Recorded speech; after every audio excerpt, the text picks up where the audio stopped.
Boa noite, pessoal. Meu nome é Brenda e o grupo é composto por mim, Daniela, Mauro e Otávio. O tema do nosso artigo é o chumbo na alimentação brasileira, avaliação de exposição e caracterização de risco.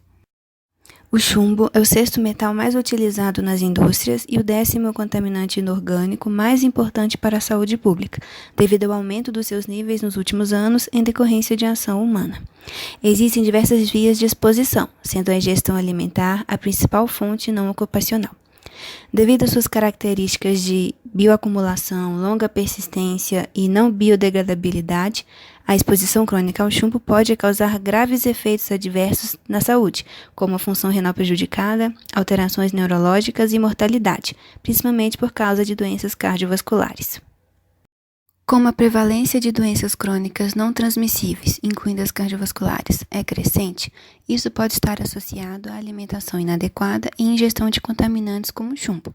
Então, o JECFA concluiu que devem ser tomadas medidas para identificar as principais fontes alimentares e métodos capazes de reduzir a exposição dietética ao chumbo, de forma que haja redução do risco. Além disso, a avaliação de risco deve ser realizada considerando a relação entre contaminação, consumo e exposição. E atualmente os dados de contaminação podem ser obtidos através de meta-análises e banco de dados. Portanto, o objetivo deste estudo é estimar a ingestão de chumbo e os riscos relacionados aos efeitos cardiovasculares e nefrotoxicidade em adultos brasileiros, além da diminuição do QI em crianças, possibilitando identificar as principais fontes alimentares e a adoção de medidas adequadas para a redução do risco. Os dados para a determinação da ocorrência de chumbo foram obtidos por meio de uma revisão sistemática com meta-análises. Essa revisão incluiu estudos transversais de chumbo em alimentos para consumo humano até 2018. Também foi realizada uma busca estendida em 9 bases de dados, incluindo o PubMed. Além disso, também foi feita uma busca manual na literatura não publicada, resultando em 77 estudos com mais de 8.400 resultados. Os valores médios gerais de chumbo em diferentes categorias de alimentos foram estimados e analisados usando o modelo de efeitos aleatórios, e a prevalência de chumbo foi expressa em miligramas por quilograma. Além da revisão sistemática, informações foram extraídas do Banco de Dados de Alimentos e do GEMS da OMS. O Sistema Global de Monitoramento Ambiental, que inclui o Programa de Monitoramento e Avaliação de Contaminação de Alimentos, informa dados da ocorrência de chumbo em diferentes alimentos consumidos no Brasil. Esses dados foram transportados para planilhas e correspondem ao período de amostragem até 2018. Alimentos com características parecidas foram agrupados com base na Tabela Brasileira de Composição de Alimentos de 2011 do IBGE e do Banco de Dados de Alimentos da OMS de 2019. O consumo alimentar brasileiro foi determinado a partir de uma pesquisa alimentar na forma de questionário, realizada pelo IBGE de julho de 2008 a junho de 2009.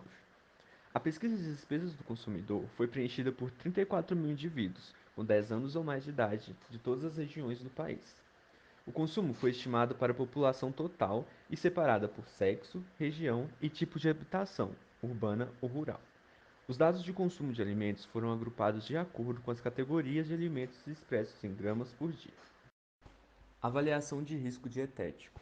A ingestão total de chumbo foi determinada com base na relação entre a concentração média de chumbo nos alimentos e o consumo de alimentos e peso corporal do indivíduo, expresso na equação ao lado.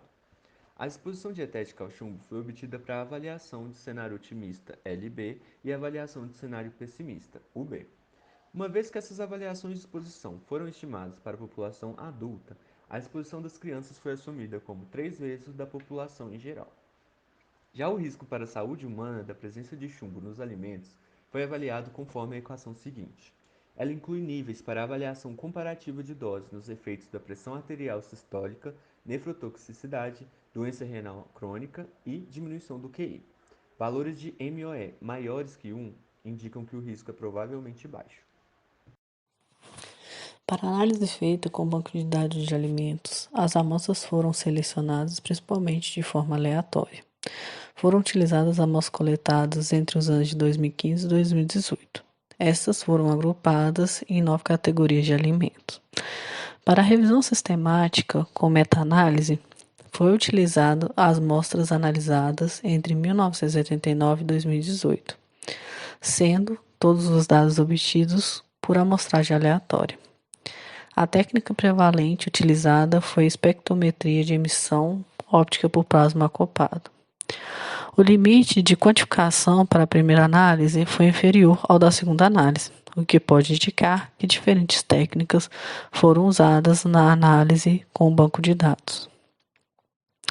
Na tabela 1, podemos ver o comparativo das razões entre o número de amostras positivas representado por N+, e o número total de amostras avaliadas representadas por N, e o limite de quantificação de chumbo em miligramas por quilo. A proporção geral de amostras positivas foi de 31% para análise com banco de dados de alimentos e de 77% para revisão sistemática. Entre todos os grupos de alimentos avaliados, os níveis mais elevados foram encontrados para os grupos de vegetais, como por exemplo, tomate, batata e feijão, para o grupo de produtos vegetais, como vinagre, especiarias, farinha de mandioca, e para o grupo das bebidas, como por exemplo, vinho, cerveja, e cachaça, etc. Foi encontrado um nível de chumbo maior na revisão sistemática do que na análise com banco de dados de alimentos. Essa diferença pode estar relacionada com a diferença nos anos incluídos nos estudos, diversidade de alimentos analisados e metodologias utilizadas. Na tabela 2, podemos observar a comparação dos níveis de chumbo estimados pelas diferentes categorias de alimentos entre o banco de dados de alimento e a revisão sistemática. O consumo médio de alimentos no Brasil para diferentes alimentos é apresentado nesta tabela, tendo como foco alimentos como açúcar e confeitaria, bebidas, carnes e derivados, vegetais e derivados e dentre outros, sendo delimitados pelo limite inferior de exposição, que é a legenda LB, o limite superior, que é o UB, e a revisão sistemática, que é o SR. Ficando nítido que alimentos como vegetais e derivados e as bebidas são que apresentam um grande índice de chumbo ao ser ingerido. E juntos, elas representam 58,7% na revisão sistemática, 80,4% em limite de exposição inferior e 79% em limite de exposição superior de chumbo total ingerido pela população brasileira. Os dados apresentados na tabela 3 mostram que a exposição dietética do chumbo foi maior no sexo masculino do que a população feminina. Para a população masculina, o consumo per capita variou de 1,72 a 2,26 microgramas por quilo ao dia, e para a população feminina variou de 1,35 a 1,77 microgramas por quilo ao dia. E para ambos os sexos, as categorias com maiores impactos foram as de vegetais e seus derivados e as bebidas. Embora a ingestão de chumbo foi maior na população masculina, a exposição ao chumbo tem sido considerada uma causa importante de osteoporose que afeta as mulheres. A ingestão de chumbo por categoria de alimentos também foi estabelecida para diversas regiões do país, bem como as áreas urbanas e rurais. E aí é o que vemos nessa tabela 4. Entre as diferentes áreas, o consumo variou de 1,43 a 1,91 microgramas por quilo ao dia em áreas urbanas e de 1,56 para 2,01 microgramas por quilo ao dia em áreas rurais. A ingestão do chumbo, devido ao consumo de alimentos de categorias de legumes derivados e carnes e derivados, foram maiores em áreas rurais, enquanto que a ingestão do chumbo, devido ao consumo de bebidas, foram maiores nas áreas urbanas. As regiões brasileiras, como Sudeste, Sul e Centro-Oeste, apresentaram níveis mais elevados de ingestão de chumbo. E vale ressaltar que o alto índice de desigualdade e pobreza no Brasil resulta em diferentes níveis de acesso à comida, explicando a diferença entre os índices da tabela. Uma vez que a orientação sobre uma dose segura de chumbo foi retirada, tornou-se necessário estabelecer outras metodologias para avaliar o risco associado ao consumo de alimentos com níveis significativos de contaminação. As margens de exposição para o risco de aumento da pressão sistólica e nefrotoxicidade ou doença renal crônica para grupos com base no sexo, tipo de habitação e regiões do país são relatadas nessa tabela.